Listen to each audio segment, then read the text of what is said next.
nous sommes dans notre troisième phase de collaboration. Il y avait une première phase d'1 année, une deuxième phase de 2 années et nous sommes dans une troisième phase de 2 années qui doit se terminer en fin 2022. Donc nous sommes en 5 années d'expérience dans le cadre de ce programme. Et dans le cadre de ce programme, nous avons mis en place ce qu'on appelle les clubs d'intégrité et de citoyenneté active. À Kolda, nous sommes à 30 clubs. Donc ces clubs ont commencé depuis 2017. En 2017, nous avions expérimenté avec 10 clubs et en 2019, nous avons élargi ces 10 clubs à 30 clubs. Et depuis 2019, nous travaillons avec 30 écoles de la commune. Et dans chaque école, nous avons un maître encadreur qui accompagne 30 élèves à promouvoir la citoyenneté au sein de l'école et en dehors de l'école. Maintenant, aujourd'hui, il était nécessaire, après tant d'années de collaboration, de venir et de faire une évaluation de l'existence des SICA dans la commune de Kolda. Qu'est-ce qui a marché, qu'est-ce qui n'a pas marché, et de proposer aussi des recommandations pour les années à venir. Donc voici aujourd'hui l'objectif de la rencontre et nous avons invité les 30 encadreurs et nous sommes comme ça dans des travaux dirigés, dans des travaux de groupe, puisque le travail doit être participatif. C'est eux qui sont sur le terrain, c'est eux qui maîtrisent quelles sont les forces et les faiblesses des SICA, mais aussi c'est eux qui maîtrisent quelles sont les menaces et les opportunités que les SICA sont en train d'élargir. Donc c'est ce travail que nous sommes en train de faire. À cet atelier, d'abord, nous n'avons pas encore terminé, mais les travaux de groupe sont là. Mais dans un premier temps, nous avons fait un contexte global de ce que c'est que les SICA et nous avons compris que c'est à travers l'existence des clubs SICA de la commune de Kolda que le niveau national s'est inspiré pour écrire un projet au niveau national. Et aujourd'hui, dans tous les 46 départements du Sénégal, il y a au minimum un club SICA dans chaque département. Au moment où dans les départements, on est à un club, à Kolda, on est à 30 clubs dans la commune. Donc c'est dire que nous sommes en avance. Donc c'est comment faire pour améliorer cette avance-là, pour que au moment où les autres départements auront 30 clubs, que Kolda ait plus de 100 clubs. Mais l'essentiel, c'est qu'à côté de notre partenariat avec la mairie de Barcelone, il y a un autre partenariat entre le Forum civil national et le ministère de l'Éducation nationale sur la base de promouvoir la citoyenneté au sein des écoles au Sénégal. Nous sommes très optimistes puisque c'est un travail de longue haleine, de travail de gouvernance, de changement de comportement. Ce n'est pas un travail du jour au jour. Le comportement pour son changement, ça demande du temps. Mais avec les formations, les sensibilisations que les enfants sont en train de recevoir dans les écoles, nous avons même initié des activités où les enfants font des activités de citoyenneté au sein de l'école, mais en dehors de l'école. Si vous avez vu l'année passée, pendant les grandes vacances, nous avons organisé ce qu'on appelle les débats et des visites à domicile. C'est des activités où les enfants qui sont membres des clubs SICA aller dans leur propre quartier et sensibiliser leurs parents sur la COVID-19, sur les droits de l'enfant.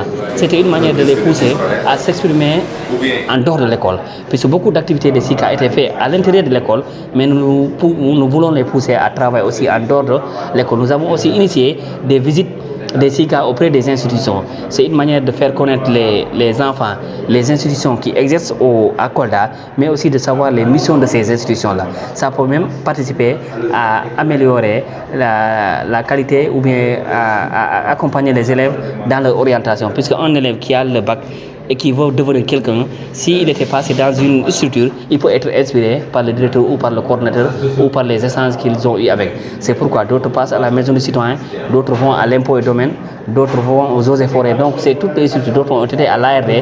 Donc c'est vraiment pousser cet échange-là entre les enfants et les chefs de service à Kolda. Les perspectives, c'est d'autonomiser les clubs SICA. Puisque nous le savons, les projets ont une durée de vie limitée. Nous avons eu la chance avec ce partenaire, c'est notre 5e année, mais rien ne nous garantit qu'il y aura beaucoup plus d'années que cela. Donc une idée aussi fantastique ne doit pas mourir à cause du non-renouvellement d'un projet. C'est pourquoi nous voulons, avec les encadreurs, avoir une stratégie pour pérenniser les clubs SICA, puisque la citoyenneté, c'est la base. Aucun pays ne peut se targuer d'un développement sans une bonne éducation citoyenne. Puisque tout ce que les gens ont construit pendant 100 ans, une mauvaise génération peut la détruire en une année. Donc le fait de construire la citoyenneté active, pour moi, c'est la base. Mais maintenant, ça doit dépasser le cadre du projet et être vraiment actualisé au niveau des écoles, que les gens aient aussi des partenaires. Puisque ce n'est pas parce que le Forum civil a mis en place des SICA que les SICA appartiennent au Forum civil.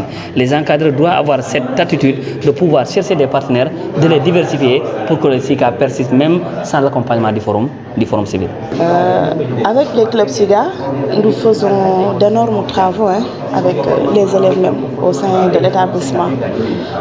Parce que dire que ça vise d'abord à renforcer chez les apprenants un état de conscience qui leur permet déjà dès l'enfance de prendre en compte des notions, mais qui vise à renforcer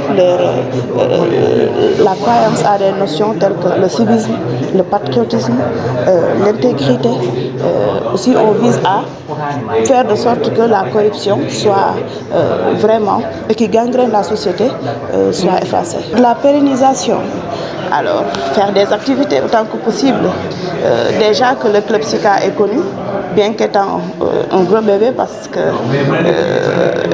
ici à Kolda, en tout cas, depuis 2017, c'est un club qui a commencé à faire son apparition. Donc, dès lors, actuellement, des sketchs, des représentations artistiques, des activités d'autres telles que l'assainissement, des visites de locaux, tout ceci qui vise à non seulement attirer les enfants, mais aussi qui vise à renforcer chez eux, comme je le disais, beaucoup. Nous avons beaucoup de retours déjà positifs, parce que la plupart de nos citoyens, comme je les appelle, qui ont eu à faire partie du club, aujourd'hui on les voit et par rapport à leur comportement, ils se distinguent. Donc ces feedbacks, quel qu'il en soit, ne peuvent qu'être positifs. Tous les encadreurs, en tout cas, je les encourage, parce que ce n'est pas facile. Dès lors, de croire et pour dire que ce n'est pas perdu, parce que rien qu'assurer une éducation, alors on ne peut pas être payé.